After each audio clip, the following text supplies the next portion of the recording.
देखिए बंद कर दें। हमारी चल रही विविध एक्सरसाइज चैप्टर 2 संबंध एवं फलन। विविध प्रश्नमाला चल रही थी भाई, विविध प्रश्नमाला 2।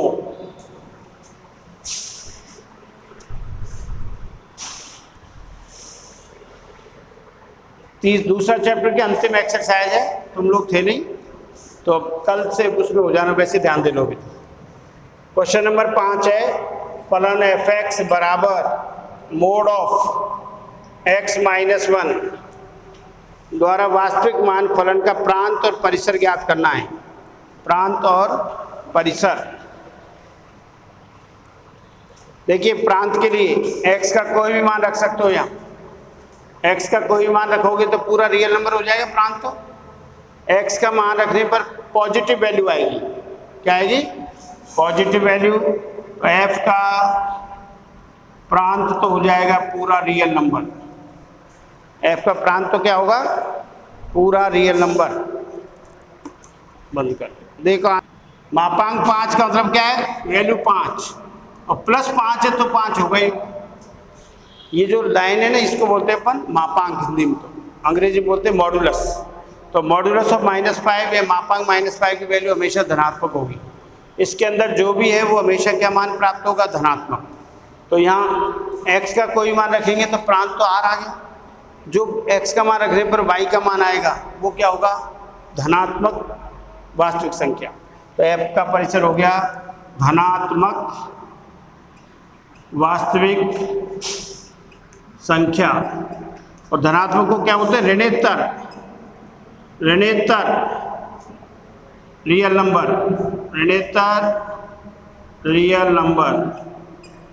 अभी आप 11th में आए हो, बड़ी क्लासों को जैसे एमए प्रीवियस को बोलते हैं पूर्वार्ध और फाइनल को बोलते हैं उत्तरार्ध। तो ऋणेतर, ऋण से ऊपर सभी ऋणात्मक संख्याओं को छोड़ दें तो धनात्मक को बोलते हैं ऋणेतर। तो प्रांत f का परिसर क्या हो जाएगा? ऋणेतर रियल नंबर, यानी धनात्मक वास्तविक संख्याएं। ये था इसका प्रांत और परिसर।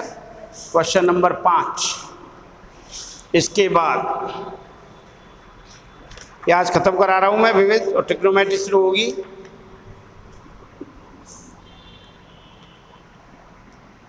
छठा देखिए भाई,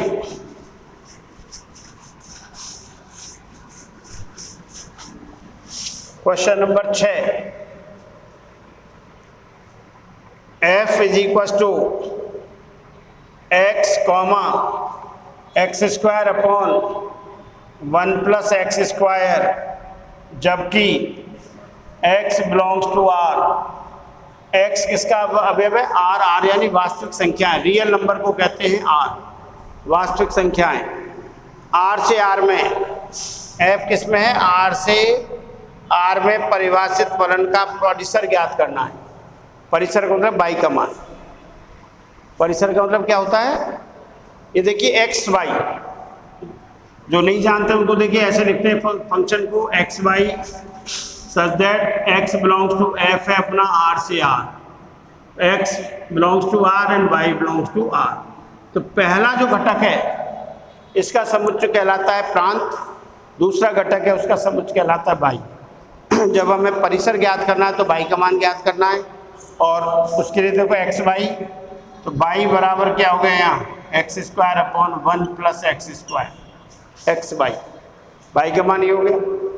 अब हमें y का मान कब निकालना है? जब x बिलोंग्स टू r। इसको x के लिए सरल करना है। किसके लिए? तो तिरछा गुणा कर दें, y × 1 + x² बराबर x², y गुणा कर दो, और y = x² - yx², और y बराबर x² कॉमन आ रहा है, x² कॉमन लिया, क्या बचा? इधर इसमें से 1 - y, इसलिए x² बराबर y अपॉन 1 - y, वर्गमूल लेंगे तो y upon √1 - y। X square का वर्गमूल ले लिया। अब आप चाहो तो लिख सकते हो, अभी 10वीं क्लास पास करके आए हो इसलिए आदत हो तो वर्गमूल लेने पर, नहीं तो नहीं लिखेंगे तो भी समझ जाएंगे। वर्गमूल एक्स स्क्वायर का वर्गमूल एक्स, इधर अंडर रूट लगा दिया। अब देखिए एक्स वास्तविक है, क्या है यहाँ पर, ये एक्स वास्तविक है तो अंडर रूट के अंदर नेगेटिव नंबर नहीं होना चाहिए। तो बाई क्या होगा यहाँ पर, y greater than equal to 0 होना चाहिए। अंश धनात्मक हो या 0 हो सकता है, हर तो 0 भी नहीं होगा। और 1 माइनस बाई ग्रेटर देन 0, हर हमेशा क्या होगा, 0 संभव नहीं है। नेगेटिव अंडर रूट के अंदर ले नहीं सकते, नेगेटिव अंडर रूट के अंदर आएगा तो वो काल्पनिक संख्या हो जाती है। तो ये अगर वास्तविक होगा कब, जब ये दोनों वास्तविक हो। और ये वास्तविक कब होगा, जब ग्रेटर देन इक्वल टू 0। और ये वास्तविक कब होगा, जब 1 माइनस बाई ग्रेटर देन 0। इधर पक्षांतर करो, 1 ग्रेटर देन बाई यानी बाई लेस देन 1 हो गया। एक बाई से बड़ा है तो बाई 1 से छोटा हो गया कि नहीं। और यहाँ क्या दे रखा है, y greater than equal to 0। इसको लिख सकते हैं एक साथ, बाई 0 से बड़ा या बराबर है परंतु 1 से छोटा है कि नहीं, बताओ। इन दोनों के एक साथ लिखा है मैंने। बाई का मान 0 से अधिक, ये याद है कि नहीं है, ये तो बड़े की तरफ चिन्ह होता है हमेशा। बाई 0 से बराबर या अधिक है परंतु 1 से छोटा है, तो बाई का मान क्या हो गया। इसलिए f का परिसर, मैं अंतराल रूप में लिख रहा हूँ परिसर को। देखिए 0 तो शामिल है इसमें, तो जब शामिल होती है तो अंतराल के लिए बड़ा कोष्ठक आता है, और जब शामिल नहीं तो छोटा कोष्ठक। यहाँ 1 शामिल नहीं है, बाई का मान 1 से छोटा है, 1 नहीं है। बाई का मान 0 के बराबर या उससे अधिक है। तो फर्स्ट चैप्टर में अपन अंतराल पढ़ चुके, 2 तरह के अंतराल होते हैं। एक तो बंद अंतराल, बंद अंतराल में ऐसे आता है, और ये x belongs to real number के नहीं है, तो x greater than equal to और लेस देन इक्वल टू। जब बड़ा कोष्ठक होता है तो x का मान में a शामिल हो, इनको बोलते हैं चरम मान, टर्मिनल पॉइंट्स। फर्स्ट चैप्टर में था, फर्स्ट चैप्टर तो ये कर चुके, दोबारा जरूर रिवीजन कर देंगे अपन। a और b चरम मान है, तो x का मान a के बराबर या अधिक परंतु b के बराबर या उससे कम होता है। तो ये जब बड़ा कोष्ठक है बराबर के लिए तो, और एक होता है खुला अंतराल,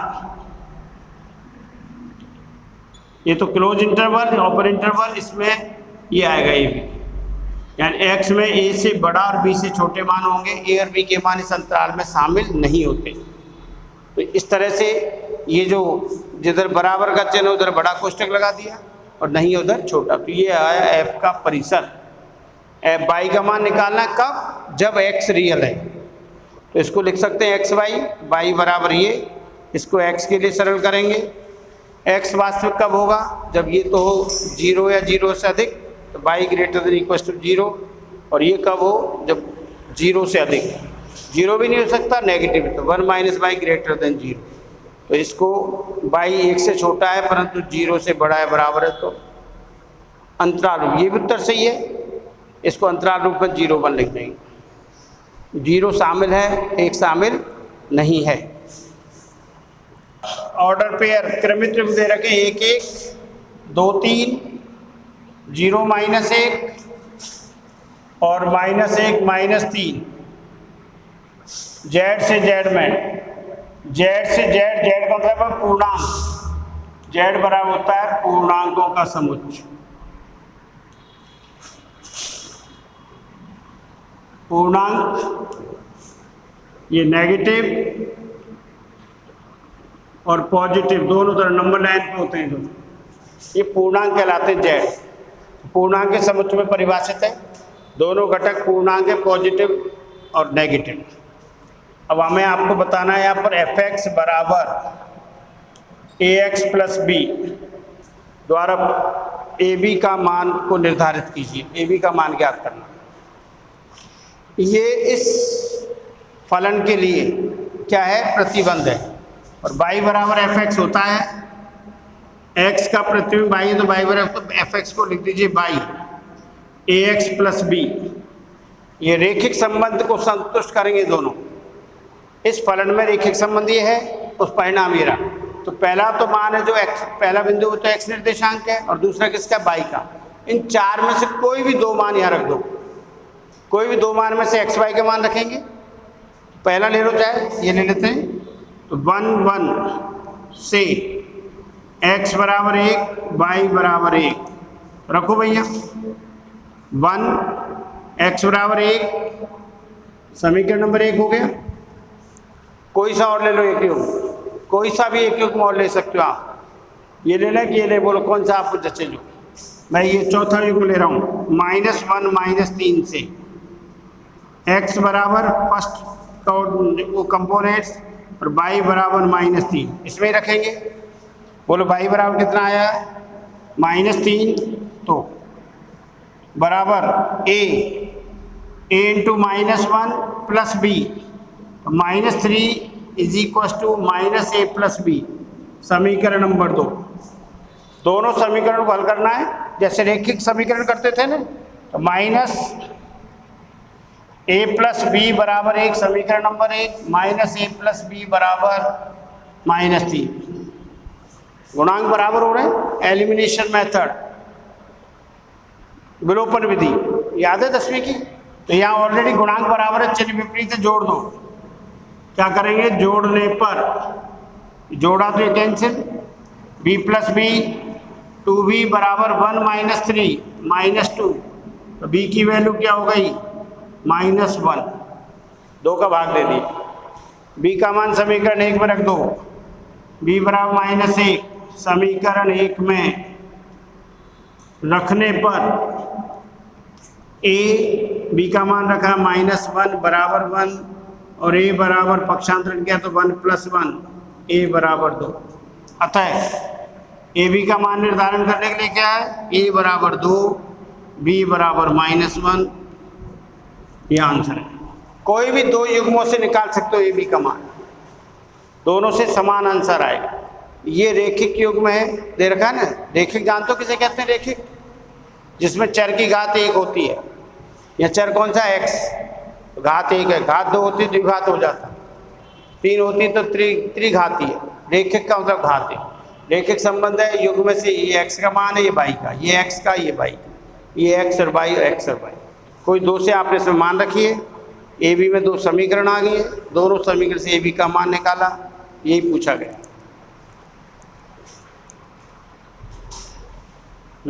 दे रखा है ऑर्डर पेयर ए बी, क्रमित युग्म ए बी के रूप में, जबकि ए बी दोनों क्या है, नेचुरल नंबर, n है प्राकृत संख्याओं का समुच्चय। प्राकृत संख्या कहाँ से शुरू होती है, 1 से। काउंटिंग नंबर जो गिनती के नंबर है वो नेचुरल नंबर होते हैं 1 से लेकर अनंत तक। और संबंध है a बराबर b², a बराबर b² और r परिभाषित है n से n में। तो क्या ये कथन सत्य हैं? 3 कथन दे रखे, a का संबंध a से, a का b से है तो b का a से करना है, a का b से है, b का c से और c का a का c से दर्शाना है। देखिए भाई हल, r है अपना n से n में, फर्स्ट करना है a बिलोंग्स टू r। क्या बताना है हमें, a बिलोंग्स टू r।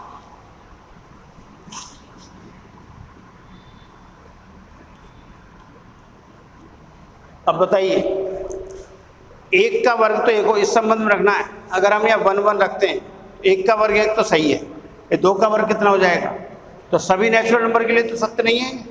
इसके लिए आप एक एग्जांपल दे दो, 2 बिलोंग्स टू नेचुरल नंबर, 2 का संबंध किसमें, प्राकृत संख्या में, परंतु 2 बराबर नहीं है 2 का वर्ग, इसलिए 2 2 नॉट बिलोंग्स टू r। अतः a, r में सम्मिलित नहीं है। एक उदाहरण दे दिया हमने, कोई भी नेचुरल नंबर है, सिर्फ 1 के लिए सत्य है, 1 का वर्ग 1 के बराबर आएगा, ये सत्य है। बाकी किसी भी नंबर का वर्ग खुद के बराबर नहीं आएगा। संबंध क्या कह रहा है, a बराबर है दूसरे घटक का वर्ग।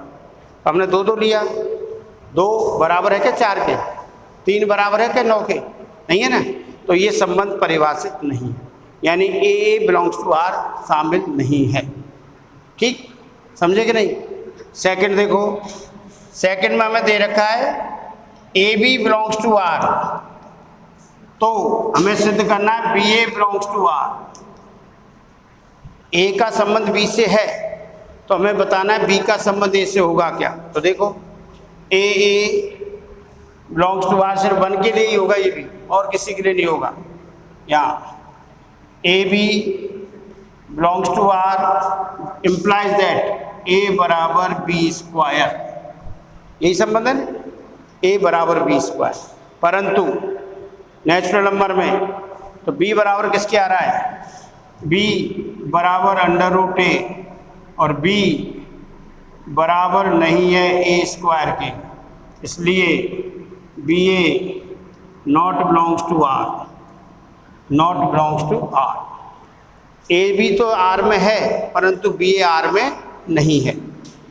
अब तीसरा क्या है, तीसरा A B belongs to R, B C belongs to R. या दो रिलेशन दे रखे हैं हमें।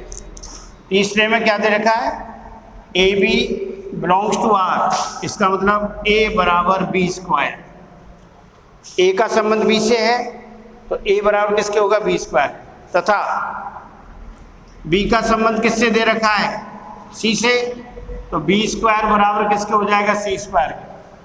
अब हमें ए का संबंध सी से दर्शाना है, ए बराबर सी स्क्वायर संभव है क्या, देखो यहाँ रख दो मान, तो ए बराबर बी का मान रख रहा हूँ सी स्क्वायर का स्क्वायर, ए बराबर सी की घात 4, तो A is not equal to C square, A C square के बराबर नहीं होगा। इसका मतलब क्या हुआ, A C not belongs to are.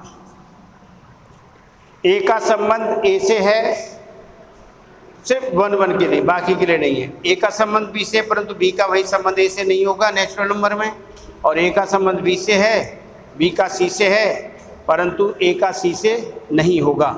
अतः तीनों ही क्या है, संबंध आर में परिभाषित नहीं है।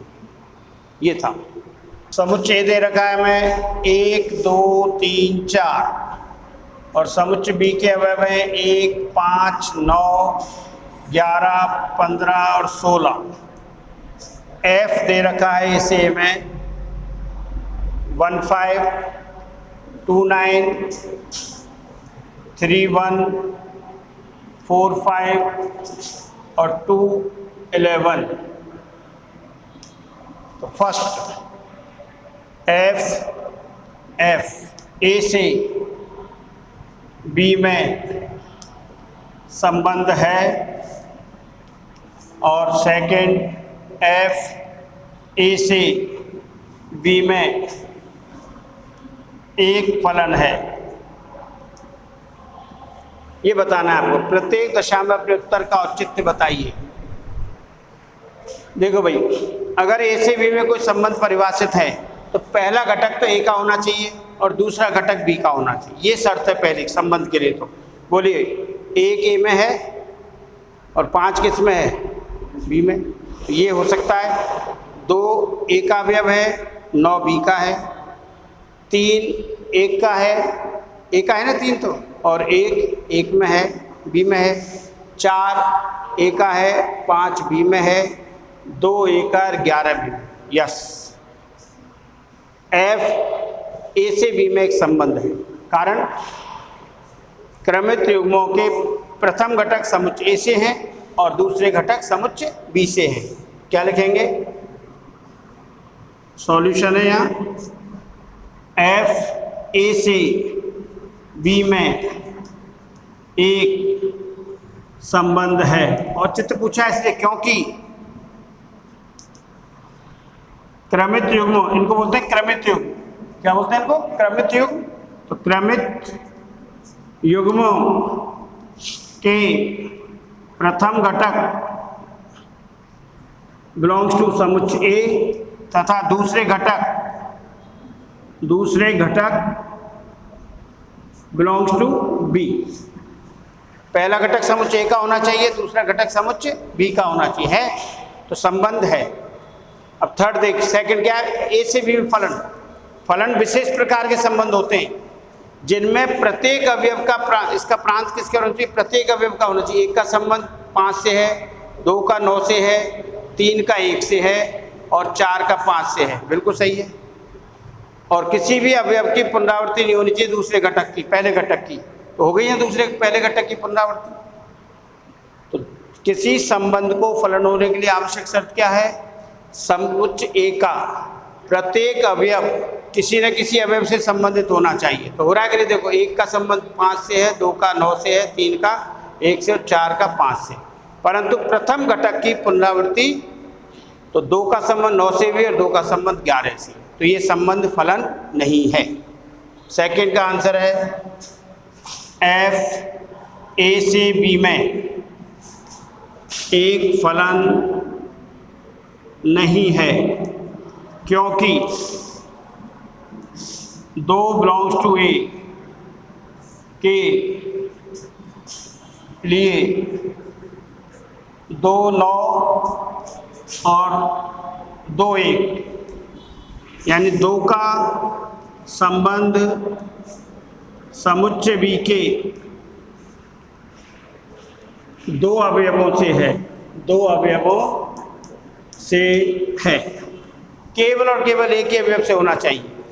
पुनरावृत्ति हो गई तो वह संबंध फलन नहीं होगा। तो संबंध तो है परंतु फलन नहीं है।